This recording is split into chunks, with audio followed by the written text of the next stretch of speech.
नमस्कार, मी प्रेरणा Naik. PM news मध्ये आपले स्वागत आहे.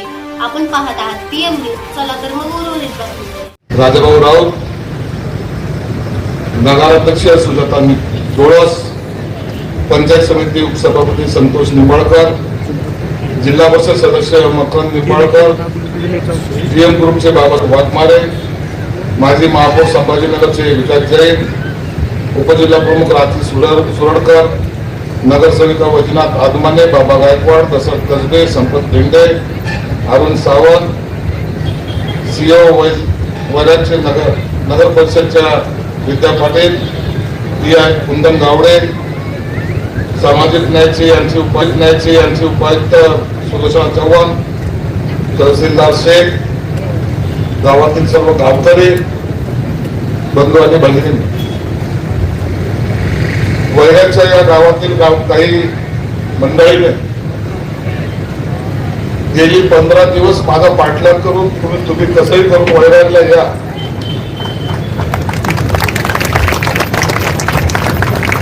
त्यांना बोलायला सोपं होतं, पण माझे काय हाल झाले ते मलाच माहिती.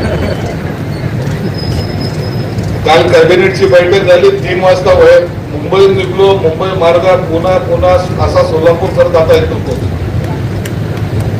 इथून पुन्हा संभाजीनगरला जायचं. संध्याकाळी कार्यक्रम आहे, उद्या सकाळी झेंडावंदन. परंतु माझ्या मनामध्ये एक शंका अशी आली होती की आपण सोलापूरच्या आंबेडकर जयंतीला येऊ शकलो नाही. त्या दिवशी विमानाच्या जे एटीसी वाले असतात त्यांनी सांगितले की साहेब तुमचं विमान इथं लँड होणार नाही. म्हणून श्रीकांत शिंदे साहेब आणि मी संभाजीनगरच्या एअरपोर्टवर जवळपास तासभर थांबलो, परंतु आमचं विमान काही लँड होऊ शकलं नाही. आम्हाला काही परमिशन भेटली नाही. सोलापूरकरांची जयंती ही सर्वात मोठी आणि भव्य असते. ही पाहायची इच्छा यावर्षी राहिली, पण पुढच्या वर्षी जरूर तर सोलापूरला मी येणार आहे. वैरागला आलो. वैरागला आल्यानंतर त्यांनी मला ते सांगितलं की साहेब या ठिकाणी सगळे उपक्रम आपण घेतोय, समाजाला जे योग्य असेल ते काम करायचा आम्ही प्रयत्न करतो. एवढं चांगलं आहे. आपल्याला तर जाऊन फक्त हारच घ्यायचे. उगाच तरी काही लोक माझ्या डोक्यावर टोपी ठेवायचा प्रयत्न करतात, पण माझं डोकं एवढं मोठं आहे की ती टोपीच राहत नाही. आम्ही त्याला घालताना सांगितलं, मी लोकांना टोपी घालतो, तू कशाला मला टोपी घालतो. परंतु कार्यकर्त्यांनी असे जिद्दीचे टोपी घातल्याशिवाय काही राहतच नाही. त्याची प्रचिती मला आली. सूत्रसंचालन करणाऱ्याने अशी यादी वाचली की मी इथून पळूनच गेलो पाहिजे. एवढ्या काही मागण्याची यादी त्याने दिली. एक मागणी असते ती समजू शकतो, 2री, 3री, 4थी, 5वी, 6वी.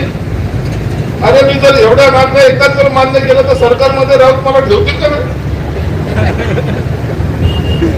हे ते काम करताना मी या सगळ्याला क्रॉस करून काम करत असतो. तुम्ही पाहिलास पीआय सोसायटीला आपल्या जे डॉक्टर बाबासाहेब आंबेडकरांनी निर्माण केलेली आहे, कधी नाही पहिल्यांदा ती 500 कोटी रुपयाची पीएस सोसायटीला. मी महाडच्या 14 तळाचा या मार्चला आपण कार्यक्रम सुरू केला. आता काम चालू आहे. 100 कोटी रुपये तिथं मी दिले. किंवा कोरेगावला 100 कोटी रुपये दिले. मुलांच्या हॉस्टेलसाठी 1200 कोटी रुपये दिले. या वर्षी मी 1500 कोटी रुपयाची तरतूद केली. इतके पैसे दिलेले. आमचे समाजकल्याणचे अधिकारी आता परेशान आहेत. त्यांना मी सक्त ताकीद दिलेली, तुम्ही समाज कल्याणचं खातं आहे तुमचं, फक्त काही लोक सँक्शन करून कर्जापुरतं नाही तर समाज पुढे कसा जाईल ते पाहिलं पाहिजे. त्याला ताकीद हे दिलेली आहे. तालुक्याच्या ठिकाणी मला हॉस्टेल पाहिजेच पाहिजे. काही जरी झाला त्या समाजातला पोरगा हा माझा तहसीलदार झाला पाहिजे, कलेक्टर झाला पाहिजे, शिकला पाहिजे, पोराला. राजकारण तर आपण करतोच ना रे बाबा. काय दिवस निघला का राजकारणच आहे ना. कोणी आपल्याला विचारू का नको विचारू, आपला गट ठरलेला आहे का नाही. आपले गटागटामधले भांडण ठरलेले आहेत का नाही. हे या गटाचा तो त्या गटाचा. गावात आणखीन एक दोन मोठे गट असतात, एक सोपलचा गट असतो आणि एक राऊतचा गट असतो. मग त्याच्या कोणत्या तरी गटामध्ये आपण जावं लागत. अरे गटाचे भांडण करण्यापेक्षा माझ्या घरातलं पोरगा मोठं होऊ द्या ना. राऊतचा काय काल मुख्यमंत्री येऊन गेले का नाही, उसकी तर चाल गई. तुमचं काय, तुम्ही राजा मोकळं फिरायला. आपला माणूस हा मोठा झाला पाहिजे हे बाबासाहेबांचं स्वप्न होतं. राऊतचं मी यासाठी अभिनंदन करेन की राऊतने या समाजाला, हा समाज फार विचित्र आहे. राऊत तुला माहित नाही, चेहऱ्यावर जाऊ नको, दिसायला लय गोड दिसतंय पण लय, मी बोलत नाही तू मात्र काही बोलतो. चेहऱ्यावर जाऊ नको बाबा आमच्या. तिला जान को जान भी देंगे, नहीं तो जान लेने में हम कहीं कमी करा. हे राजकारण करा. राजकारण केल्याशिवाय आपलं सुद्धा गत्यंतर नाहीये. परंतु हे करताना आपल्याला काय मिळालंय, आपल्याला मिळालं याचा अर्थ स्वतःसाठी नाही, तर मी या समाजासाठी काय करू शकतो हे पाहिजे. राऊत तुम्हाला आता सांगितलं, जागा देतोय. माझे अधिकारी या ठिकाणी बसलेले तिने ऐकलं नाही. 8 दिवसामध्ये मला प्रस्ताव आला पाहिजे, 25 कोटी रुपये मी या वैरागला देतो. 25 कोटी रुपयाचं हॉस्टेल या ठिकाणी बांधून देतो. जर हॉस्टेल झालं नाही तर पुढच्या वर्षी वैरागला येणार नाही. आपल्याला बिंदास काम असतं. आपण जे बोलतो ते बोलतो, मी करून टाकतो. उगाच तरी काही कुणाला फसवागिरी करायची, मला कुठे ते इलेक्शन लढायचं, मला कुठे ते इलेक्शनला उभा राहायचं, मला काय करायचं राजकारणाची. परंतु ज्या समाज बांधवाच्या माझ्याकडून अपेक्षा आहे, ज्याला वाटतं आपला माणूस मंत्री झाला, त्याने या समाजासाठी काही केलं पाहिजे. मी येताना पाहिलं, या सभागृहाकडे पाहिलं, त्या रामदास आठवले साहेबांनी त्या काळामध्ये बनवून दिलेलं सभागृह आजही त्या विचाराचं नाव आहे का नाही. एखाद्या नेत्याने एखादं काम केलं तर त्याचं नाव कायमस्वरूपी असते. आणि त्याचा मला अभिमान आहे की उद्या जर मी ते हॉस्टेल तयार केलं आणि काही मुलं शिकले, बनतील ना ते. मी कोणत्या हॉस्टेलला शिकलो, डॉक्टर बाबासाहेब आंबेडकरांच्या हॉस्टेलला शिकलो, समाज कल्याण खात्याच्या हॉस्टेलला शिकलो, म्हणून मी आता अधिकारी. आमच्या संभाजीनगरला मिलिंद कॉलेजला शिकणारे अनेक अधिकारी पाहिजे, ते आज मंत्रालयात आहेत, मोठमोठ्या पदावर आहे. आणि हे पदावर असणार, आपण जोपर्यंत शिकत नाही तोपर्यंत पुढची वाटचाल आपल्याला भेटत नाही. बांधवांनो आणि भगिनींना सगळ्यांना सांग, मी बोलायला मुद्दाम बिंदास यासाठी बोलतो की कधीतरी आपल्याला ते टोचलं पाहिजे, कधीतरी त्याची आपण दखल घेतली. मतदानाच्या टायमाला इलेक्शन असतं ना, इलेक्शनच्या काळामध्ये पाहतो आपण काही नाही, आपण मोठमोठ्या गोष्टी करतो. बाबासाहेबांनी आम्हाला काय, बाबासाहेबांनी आम्हाला मतदानाचा अधिकार दिला. अंबानीला जसा अधिकार तसा मला अधिकार. फक्त फरक एवढा आहे, अंबानी वोट विकत नाही, मी वोट विकल्याशिवाय राहतो. सत्य आहे की नाही. अरे आपल्या वोटाचा बाजार करण्यासाठी बाबासाहेबांनी आपल्याला अधिकार दिलेला नाहीये. आपल्या वोटमुळे माणूस निवडून येऊ शकतो. माणसाला राजकारणाच्या खुर्चीवर बसवण्याची ताकद तुमच्या एका वोट मध्ये आहे. हे फक्त जाणीव कधीतरी आपल्याला झाली ना, हे सगळे राजकारणी आजही अनेक वेळेला अनेक ठिकाणी मी सांगत असतो. झालेलं नाव विचारलं राऊत तर सांगता येणार नाही. पंतप्रधान किती झाले तर माहित नाही, तो एकच मोदी म्हणत. परंतु अनेक पंतप्रधान झाले, अनेक मुख्यमंत्री झाले, अनेक मंत्री झाले. कधी आले, कधी गेले, कधी कळालं नाही. परंतु त्या काळामध्ये एकमेव माणूस असा झाला, खुर्च्या सगळ्याच्या बदलल्या, परंतु माझ्या बाबासाहेबांची खुर्चीला हात लावायची कुणाची हिंमत झाली नाही. लावू शकले कोणी हात? कोणताही राजकीय पुढारी बाबासाहेबांचं नाव घेतल्याशिवाय राजकारणाची सुरुवात करू शकतो का? जर नाव नाही घेतलं तर काय होईल त्याचं? घेतो का नाही नाव? लाजत तर होईना, पण घेतो का नाही? घ्यावं लागतं का नाही? एक माणूस या देशाच्या पातळीवर एकमेव असा नेता झाला ज्यांनी समाज तर सुधारवला, परंतु तो समाजापुरता मर्यादित नाही राहिला का? त्यांनी प्रत्येक विषयात ही राज्यघटनाच का राज्यघटनेच्या व्यतिरिक्त सुद्धा प्रत्येक विषयात एवढं काय अभ्यास करून ठेवला. आता त्यांचे पुस्तकं वाचून लोक का म्हणतात मी विद्वान आहे. अनेक लोक त्यांनी राज्यघटना वाचलीही नाही, ते राज्यघटनेचं पुस्तक घेऊन सांगतात बाबासाहेबांची राज्यघटना आम्ही बदलू देणार नाही. आता पहिली की वाचतं खरं काय दिलं ते वाचायचं काही घेणं देणं नाही. जिथं बाबासाहेबांचा फोटो आला, जिथं राज्यघटनेचा सिंबल आला की ते सगळेजण म्हणतात की आपण घेऊन चाला, हे लोक आहेत ते आपल्या मागे. कोणाच्या मागे जायचं काम करू नका. लोक तुमच्या मागे आले पाहिजे, हे नेते तुमच्या मागे आले पाहिजे, हे बाबासाहेबांना अपेक्षित आहे. हे अपेक्षित आहे. नसता मी काय मी मंत्री आज आहे उद्या नाही, काय जीवनात काय फरक पडणार. पण राऊत मी पण काय आता आम्ही आज एक ठरवलेलं आहे, या समाजाच्या प्रत्येक माणसाला चांगलं काम आम्ही देणार आहोत.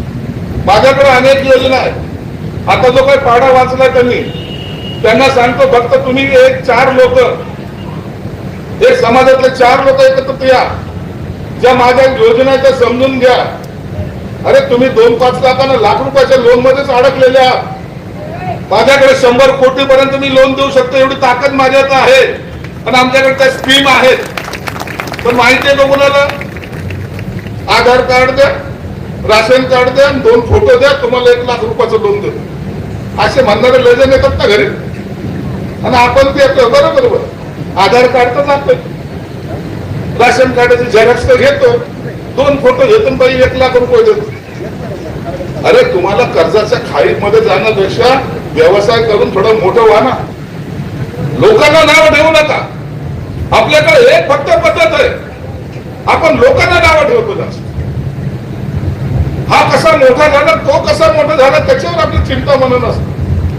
अरे आपण का मोठं होऊ शकत नाही हे आपण पाहिलं पाहिजे. म्हणून आजच्या आंबेडकर जयंतीला मी काय उपदेश द्यायला आलेलो नाही, मी सरळ सरळ काम करणारा माणूस आहे.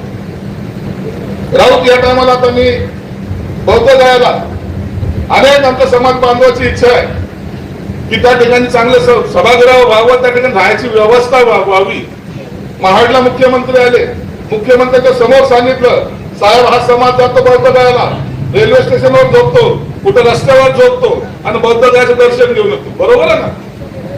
मुख्यमंत्र्यांनी म्हणलं मला 10 एकर जागा पाहिजे. मुख्यमंत्र्यांचे माझे संबंध चांगले आहेत तुला माहिती आहे ना? आपले सगळ्याशी संबंध चांगले, आपण टेन्शन घेत नाही. त्यांना सांगितलं, त्यांनी स्टेजवरून जाहीर केलं. आता पुढच्या आठवड्यामध्ये मी त्या देशाच्या मुख्यमंत्र्याला जाऊन भेटतोय आणि तिथून आता आपल्याला 10 एकर जागा ही बदलायला लागेल. या महिन्यामध्ये ज्यांना शक्य होईल त्या पहा.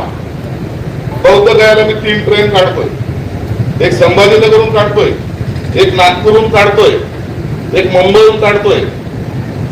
विदाउट तिकीट फुकट मध्ये 6 दिवसाचा दौरा, खायची व्यवस्था, डॉक्टरांची व्यवस्था, तिथे राहायची व्यवस्था, तिथं स्थळ पाहायची व्यवस्था. एका ट्रेन मध्ये 800 लोक जातात. त्या 3 ट्रेन आता या 15 दिवसामध्ये आपण आता सोडतोय. त्यांनी सगळ्यांना बौद्ध गयाला पाठवतो. जाऊन या ना. तुम्हाला आमच्याकडे जे अधिकार त्याचा वापर तर करायला पाहिजे ना नाही.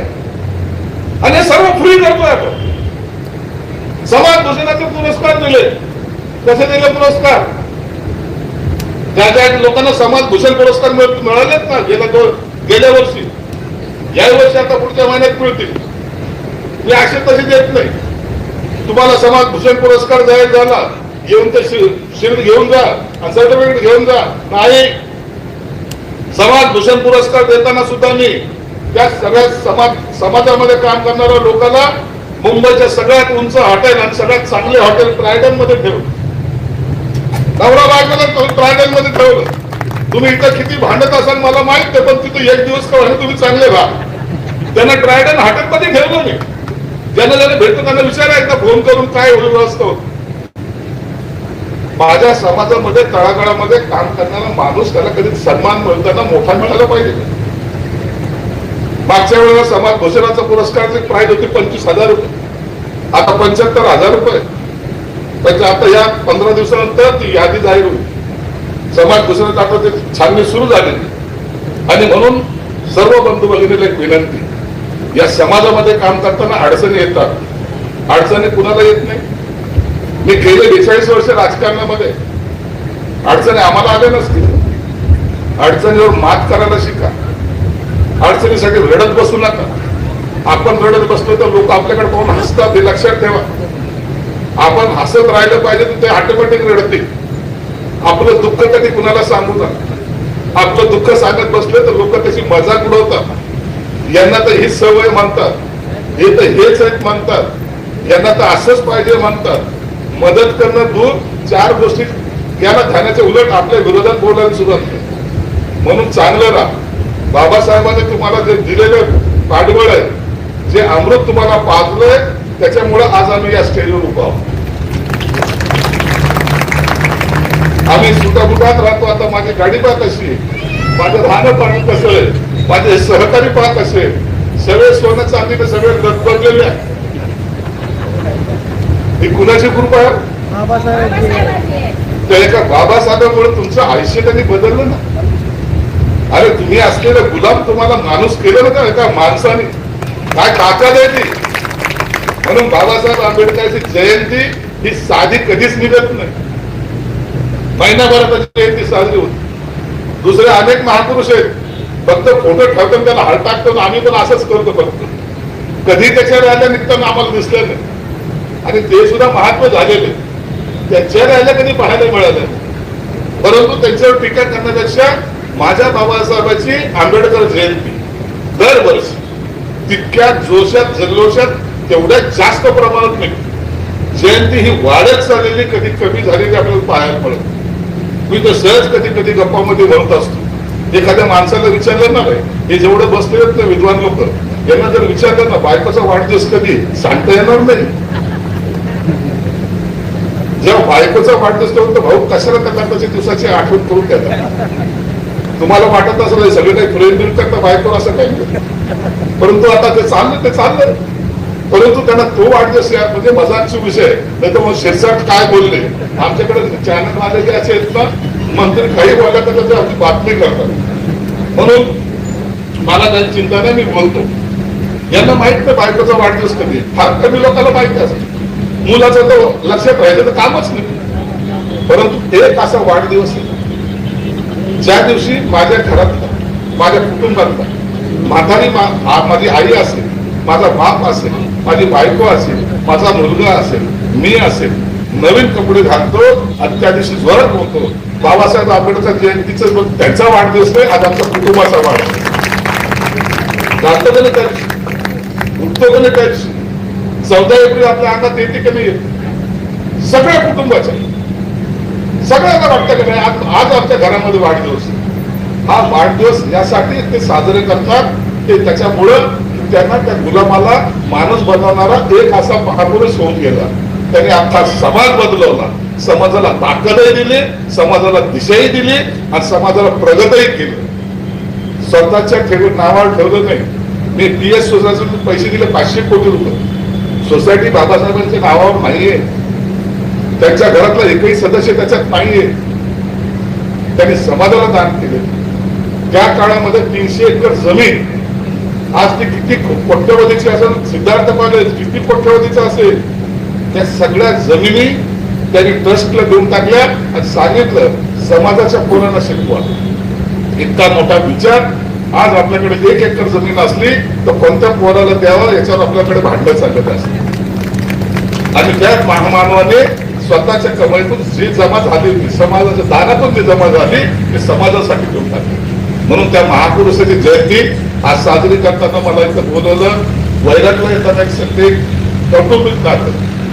बाबासाहेब काय आहे हे समजायला लय वर्ष लागतील आपल्याला. बाबासाहेबांनी काय केलं, तुम्हाला माझं नातं केलं का नाही, काही संबंध नाही तुमचा, कधी आयुष्यात भेटायला का नाही मला माहित नाही. पण बाबासाहेबांनी तुमचं माझं कुटुंबाचं नातं तयार करायला मला इथं पाठवलं. ही त्यांची पुण्य आहे. लक्षात घ्या, बाबासाहेबांनी एक एक माणूस जोडलाय, तो कधी तुटू शकत नाही असे माणूस जोडले. म्हणून बाबासाहेबांच्या कुटुंबातले तुम्ही आहात, मी आहे. म्हणून त्या पद्धतीने आपण करूया. निश्चित राऊत या ठिकाणी काही लागलं कोणतंही काम असेल, भले बाबासाहेबांचं असेल, भले छत्रपती शिवाजी महाराजांचं असेल, संभाजी महाराजांचं असेल, जाती धर्माच्या व्यतिरिक्त पुढे जाऊन आपल्याला काम करायचं. एका जातीपुरतं मर्यादित राहून काम करायचं. समाजामध्ये असलेल्या प्रत्येक घटकासाठी काम करायचं. मी 10 वर्ष नगरसेवक राहिलो, 20 वर्ष आमदार आहे. तुला हे तुझ्याकडे जी अडचण आली ते जर मला त्या टायमाला सांगितले, माझे चांगले संबंध त्यांच्याशी एका मिनिटात सर्व केले असले, पण तू मला भेटलंच नाही. आताही मी जर आठवड्यात 2-3 वेळा तरी एकमेकाशी बोलत असतो. म्हणून तू काही अशा अडचणी असले, अरे हा संजय हा मोठा माणूस आहे, लक्षात घे. तो सगळ्याचा भोंगा वेगळा ना हा भोंगा वेगळा आहे की नाही, फरक आहे की नाही दोघांमध्ये. म्हणून आपण जे बोलतो ते काम करून देतो, जे शब्द देत ते पाळणारा माणूस आहे. बाबासाहेबांनी आम्हाला हेच शिकवलं, एखादा शब्द देऊ नकोस. शिवसेना प्रमुख बाळासाहेब ठाकरेने सुद्धा हेच शिकवलं, एखादा शब्द देऊ नकोस, दिला तर त्यांनी तो मोडू नकोस. हे करण्यासाठी आज मी या ठिकाणी आलो. तुम्ही मान सन्मान दिला, हे पुन्हा तुम्ही बसला. निश्चित पुढच्या वेळेला येईल त्या टायमाला चांगलं हॉस्टेल राऊतनी जागा द्यायची जबाबदारी घेतलेली आहे. चांगलं आद्य मोठं हॉस्टेल मुला मुलींसाठी 25 कोटी रुपये या ठिकाणी देईल. त्याचं काम जवळपास 3 महिन्यानंतर आपण चालूही करू आणि एक मोठं हॉस्टेल जेव्हा तयार होईल त्या टायमाला त्या उद्घाटनाला निश्चित मी येईल. पुन्हा एकदा आंबेडकर जयंतीच्या तुम्हाला सर्वांना शुभेच्छा. बाबासाहेबांच्या चरणी एवढीच प्रार्थना करेन, हा समाज तुमचा, या समाजाला त्याच पद्धतीची ताकद आणि बळ मिळतंय तेवढा आशीर्वाद आमच्या सर्वांवर राहू दे, एवढी बाबासाहेब चरणी प्रार्थना करतो. आपली रजा घेतो. धन्यवाद. जय हिंद, जय भीम, जय महाराष्ट्र.